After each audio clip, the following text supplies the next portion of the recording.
Hey, good morning, everyone. Welcome to this, I guess, icy edition of the Advance. Brandon Walton's they're wearing his "Make America Great Again" beanie, official merch from Brandon making his trip up to Washington D.C. for the inauguration. Brandon, look, this show is supposed to be talking about what's going forward, but I just have to ask, was it as cold as it looked?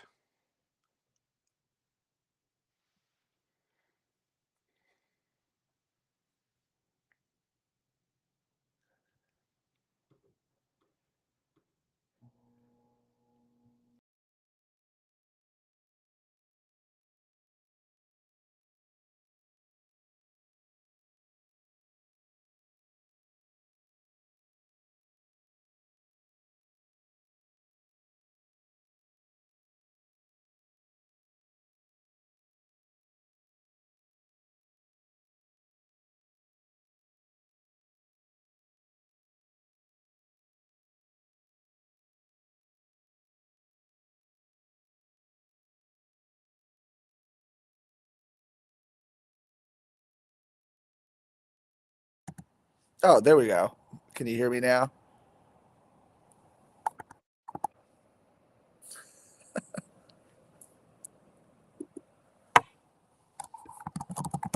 Audible and tell everyone we're going to stop real quick. There we go. Can you hear We're me having now? some sound. There you are, Brandon. Okay, there Okay. we go. I don't know what happened there, man. Brandon, that was.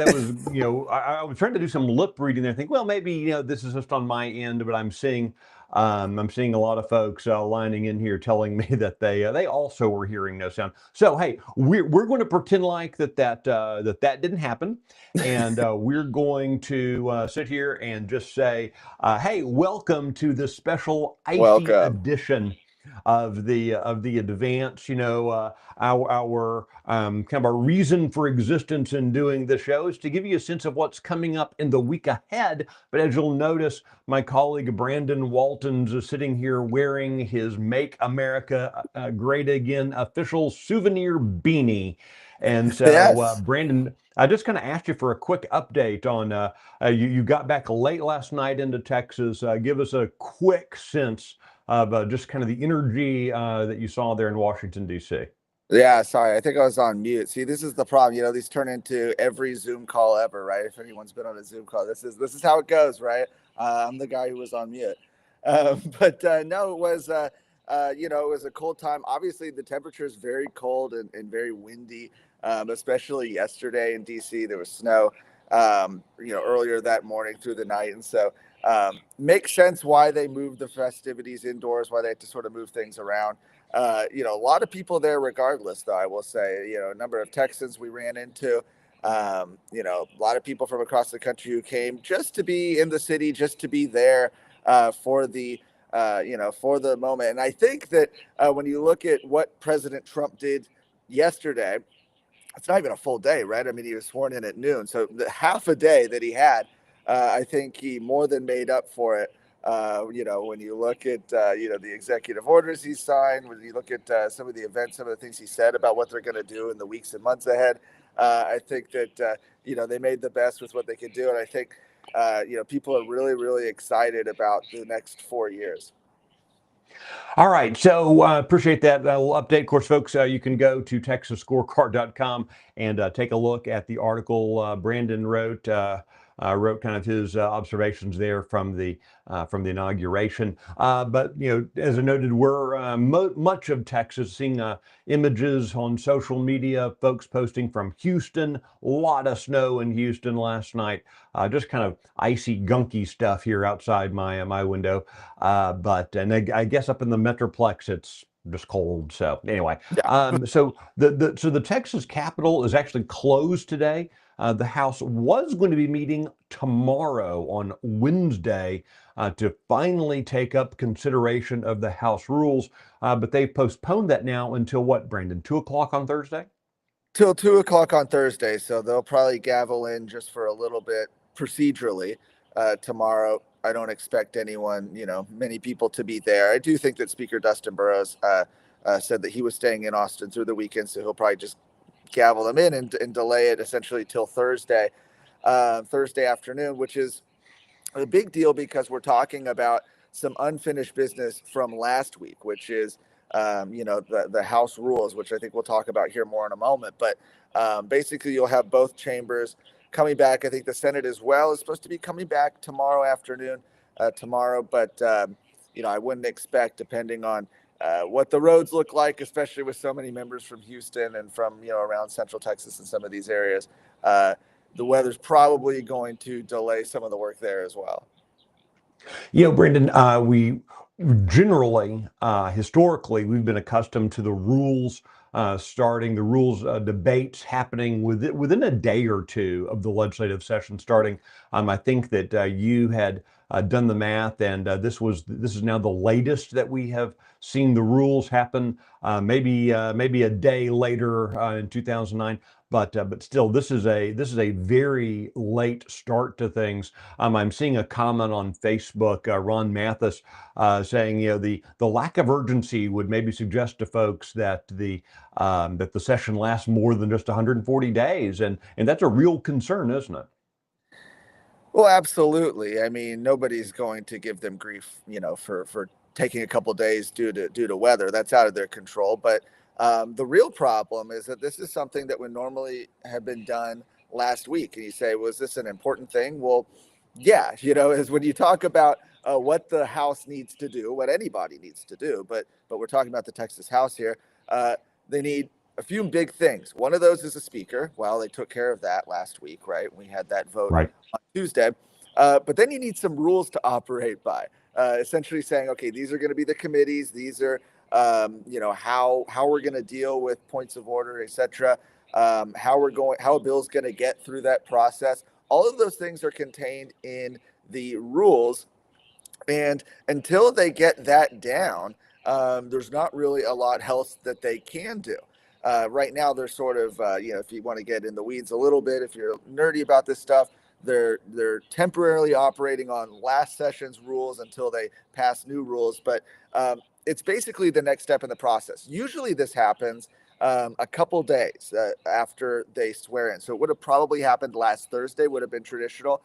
Sometimes they move even faster. The session previous, I believe they actually passed the rules the next day. So it was the second day of the session, Wednesday. They had the rules debate. That was significant then for a big reason, and that is because the rules debate is where one of the priorities of the Republican Party of Texas, that's where it starts, and that is banning Democrat chairs. Banning Democrat chairs, of course, has been a big topic of discussion. It's something that was a big focus of the speaker race. It's something that has been a priority now of the Republican Party of Texas for 2 sessions in a row. And there's sort of 2 ways to go about this.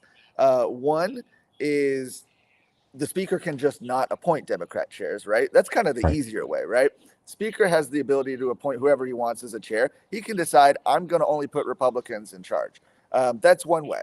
Another way is to actually codify it in the rules to sort of say, regardless of who the speaker is, they can't put minority party members in charge. That is the strategy that is, now we're looking to. Dustin Burrows, of course, famously was dodgy during his campaign, if you want to call it that, for the speakership, about whether or not he would personally appoint Democrat committee chairs. Instead, he would say things like, well, the House will have a discussion about that. We have a rules debate, etc. The issue is that, when I look at the numbers, just kind of looking through this, to be frank, you had 36 Republicans break off and join Dustin Burrows, a minority of Republicans, but 36 of them join with Democrats to put Dustin Burrows into the speakership. To block a ban on Democrat chairs, you only need 14 Republicans to say we're not going to ban Democrat chairs. That's assuming that all the Democrats vote against banning Democrat chairs, which I think is probably a safe assumption. And so, right now, from what I'm hearing, they've kind of taken this time, this over week-long delay now to sort of figure out, okay, where are the votes going to be to block a potential ban on Democrat committee chairs? And so the question is, who's going to bring this amendment? What is the vote going to look like? Is it even going to be able to be voted on? Last session, Dade Phelan didn't even allow a vote on it. He allowed the Democrat Obama lawyer, a parliamentarian he appointed, to essentially say, no, we're not going to hear that bill. And so, assuming it gets to a vote, I think it'll be very interesting to see which Republicans are on the side of the Republican voters, frankly, who have said repeatedly, I mean, polling, it's the priority. You can look at all sorts of data points that say Republican voters don't expect Democrats to be put in charge and put in leadership positions in a Republican majority legislature in Texas, the biggest red state, and which Republicans will side with Democrats to continue the power sharing structure that has thwarted so many conservative priorities over the years. One of the other sticking issues in the rules debate that we've heard kind of conflicting stories about, and that is this new power being granted inside the rules to the Speaker of the House to kind of arbitrarily hire a lawyer for the purpose of representing the House on matters. Many folks see that as kind of a tacit admission by kind of the ruling coalition of Democrats and Republicans that last year the actions taken by the House Committee on Criminal Jurisprudence were actually illegal. Where the Texas House that committee was representing itself, one of its members, Jeff Leach from Collin County, representing himself as representing the legislature, Yeah. and in a kind of a tussle with the executive branch. So there's some interesting constitutional issues about whether or not the speaker should be. Certainly, there's a lot of members who are concerned about just giving a speaker the arbitrary power to us without taking the consultation of the entire chamber. So that reportedly that provision's being pulled out, but of course they haven't met, so we don't know for sure. Absolutely. And that provision was actually part of, essentially you've got the rules, which is, the big rules, and then you've got a housekeeping resolution, which usually goes along with it. The housekeeping resolution is usually not controversial things. It's literally Right. like how people get paid in the house, how staff, offices set up, all that kind of stuff. Those ticky tacky things are put in the housekeeping resolution. The proposal for the speaker to be able to appoint a lawyer to even file lawsuits on behalf of the House, that was put into the housekeeping resolution. I was in the Capitol on last Thursday, when that was actually scheduled to be brought up. That was as well delayed into this week, originally to Wednesday, but probably now on Thursday they'll likely take it up. And that was originally in the proposal.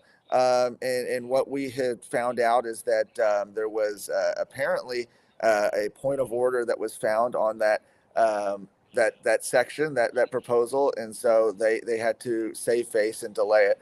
Interestingly, Representative Charlie Guerin, who's carrying the housekeeping resolution, said, "Oh, it had to do with they had to adjust some budget numbers." But from everybody that I talked to in the Capitol, that didn't really seem to actually be the case. All right, let's switch gears. The Texas Senate, you saw Lieutenant Governor Dan Patrick appoint committee chairs and committees. Might be unlike the House, where everything seems to be pushing back later than it's done before. I think that Dan Patrick may have broken a record in terms of appointing committees and naming committee chairs by doing so on Friday. What do we expect out of the Senate over the next week? Well, I think he broke a record, and I think the record he broke was probably also his. I mean, he was very fast appointing Right. chairs 2 years ago in that session. But here we had it out on Friday, just days into the session, already has his committee appointments laid out, which means that the Senate's essentially ready to go. There are some, constitutional provisions about, how fast exactly they can start to pass these bills.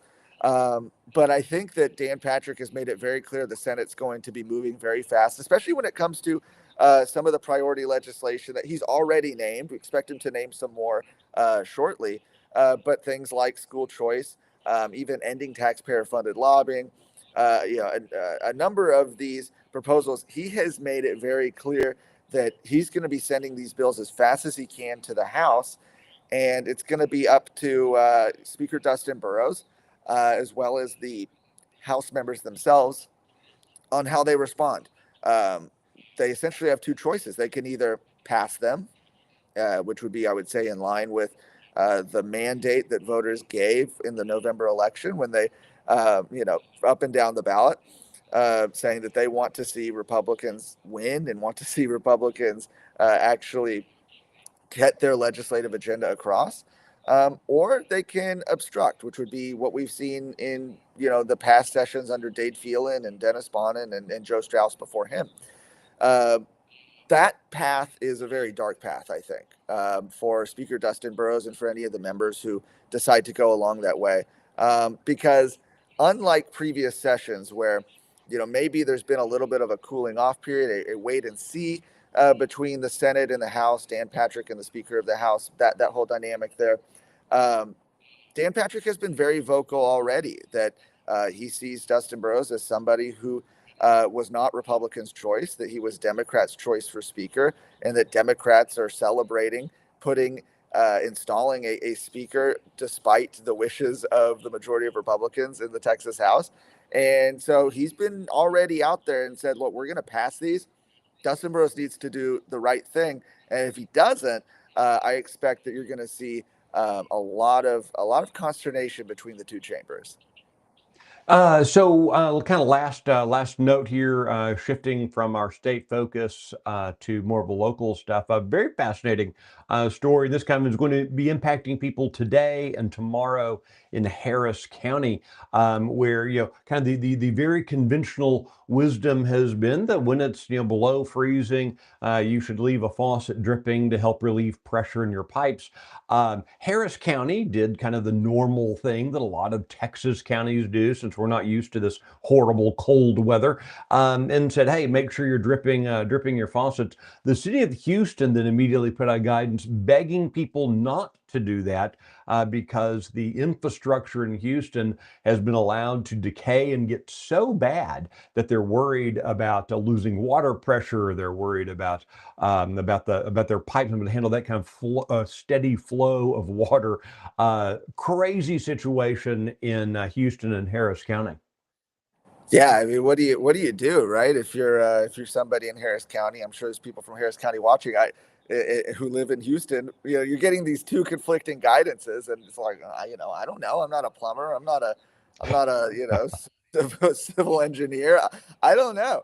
I think it just shows. It's actually, I think, a very tangible display of what we've seen has been a recurring theme in Houston, which is the leadership of the Houston Mayor John Whitmire in the leadership, and I'm using these terms, sort of loosely, of Harris County Judge Lena Hidalgo. These two have been at odds going back to since Mayor Whitmire won office, and so it's not unfortunately surprising to see the two sort of butting heads. But if you're just a resident there, I don't know. Do you drip the faucet? Do you maybe just like halfway drip one of them, try to split the difference? Yeah. Well, look, all I could think as I was reading reading the guidance and thinking about, again, like you say, the normal human being living in Houston and in Harris County, trying to figure out what to make of this. This really is kind of where the rubber meets the road, the brass tacks of the problems of left-wing governance, where you've had these Democrats running Harris County, running the city of Houston, far left folks now for a number of years, where they haven't done the basics of maintaining, the one thing that you kind of expect your city to take care of, whether you're a Republican, a Democrat, conservative, liberal. At a minimum, they should be making sure that the water pipes are working. And yet Houston has been so fixated on DEI and on LGBTQ commissions and all this other kind of stuff that they're not doing the very basic work of maintaining their infrastructure. So it's vote wisely. This is kind of that very practical vote wisely consequence. Oh, absolutely, absolutely. And as we're looking ahead, I will say this because I think we do want to mention this. I haven't seen this reported anywhere, but so take it for what it is. But we certainly have sources. If you're looking ahead, we've got the rules debate this week in the Texas House, Senate doing its thing. one of the next big milestones that needs to happen is the governor's State of the State address. This is an address where he's going to announce his emergency priorities. These are the things that, they're actually like constitutionally prohibited from passing bills in the first 60 days unless the governor makes them a priority. Uh, the date we're hearing right now is February 2nd, which is earlier than we've seen it done, certainly, earlier than it was last session, which would sort of indicate that the governor is working, in a similar fashion to what Lieutenant Governor Dan Patrick is saying, wanting to get these conservative priorities out there quickly, pass them as fast as possible, so there's no excuse at the end of session that they didn't have time to pass them. And so I think the governor is doing what he can to give them essentially the best chance of passing, because I don't think, looking at history, I don't think there'll be too much of a problem with any of the priorities he's expected to lay out. I expect things like school choice, of course, but probably also property tax relief and a few others. I don't expect there to be any issue in the Senate. The Texas House has traditionally been where that has hit a roadblock. Yeah, and just for folks playing along, the Texas Constitution, Brandon said this 60-day restriction on passing legislation. That 60-day mark is about March 14th, March 15th. And these are not legislative days. These aren't business days. These are calendar days. And so every day that the Texas House, Texas Senate don't meet, don't take action, that's one day off. Some things understandable, ICE, the presidential inauguration, but all these days do start mattering. So when you get to the end of the session and lawmakers tell you, well, we would have taken care of that, but we ran out of time. When you get into February, you get into March, and you see the Texas House taking multiple day weekends, that's when they didn't run out of time, they ran out the clock. And then I think that's part of the concern, going back to this rules debate at 2 o'clock on Thursday. A number of folks have pointed to is that this feels less like being diligent and more like just trying to run out the clock on getting things done for the people of Texas. So a lot to be watching for here over the next couple of weeks, and we will be helping you helping guide you and walk with you through this process every Tuesday at 9 o'clock. Want to have you joining us here on the Advance. Brandon Waltons, thank you so much for spending a few minutes here talking about what's going forward. And I guess I will see you when it warms up a little bit. Absolutely.